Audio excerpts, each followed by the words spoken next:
Hello friends, I am Deepanshi Sharma. Welcome to my YouTube channel genius Deepanshi and I hope you are doing well. तो आज हम इस pattern को बनाने वाले हैं। तो इस पैटर्न में आपका कॉलम वाइज पैटर्न रिपीट करवाए, कॉलम वाइज आपका कॉन्स्टेंटली अल्फ़ाबेट्स रिपीट हो रहे हैं। जैसे कि आपका capital E 5 times column wise repeat हो रहा है, उसी तरीके से आपका D C B and A alphabets column wise repeat हो रहे हैं। तो जब भी आपका कोई भी पैटर्न कॉलम वाइज होगा जिसमें आपके अल्फ़ाबेट्स कॉन्स्टेंटली रिपीट करें, तो ऐसे केसेस में आप नेस्टेड फॉर लूप यूज़ करोगे और वहाँ पे आप यूज़ करोगे स्काई वैल्यू।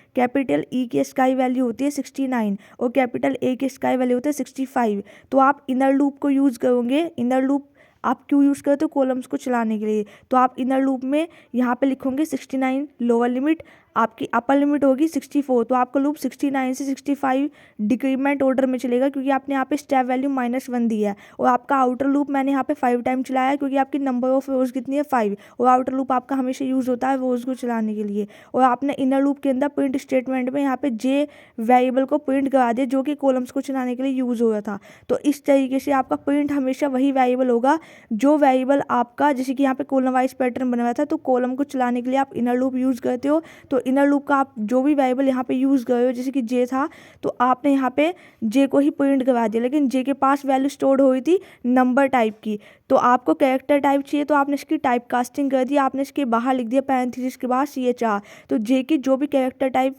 वैल्यू कैरेक्टर होगा वही यहाँ पे आपका प्रिंट हो जाएगा। तो इस तरीके से आपका पैटर्न बन गया। ये था फर्स्ट मेथड।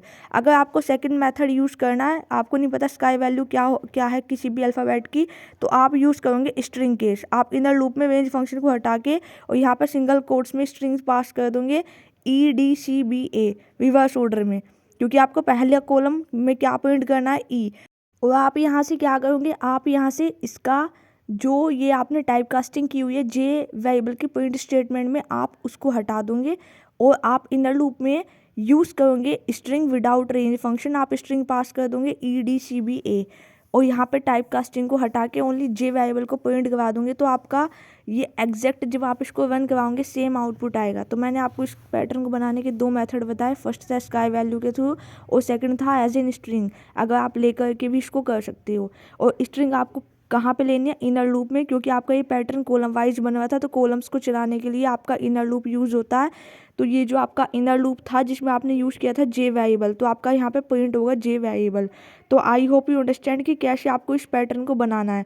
स्काई वैल्यू का भी मैंने आपको मेथड बता दिया कि कैपिटल ए की स्काई वैल्यू होती है 69 और कैपिटल ए की स्काई वैल्यू होता है 65। तो आपने यहाँ पे स्काई वैल्यू और स्ट्रिंग दोनों ही मेथड से इस पैटर्न को डन कर दिया है। Like share and subscribe our channel genius Deepanshi and thanks for watching. If you have any doubt you can ask me any time in the comment section and I hope you are doing well. और आप इसी तरीके से मेहनत करते रहिए, patterns programme की practice करिए।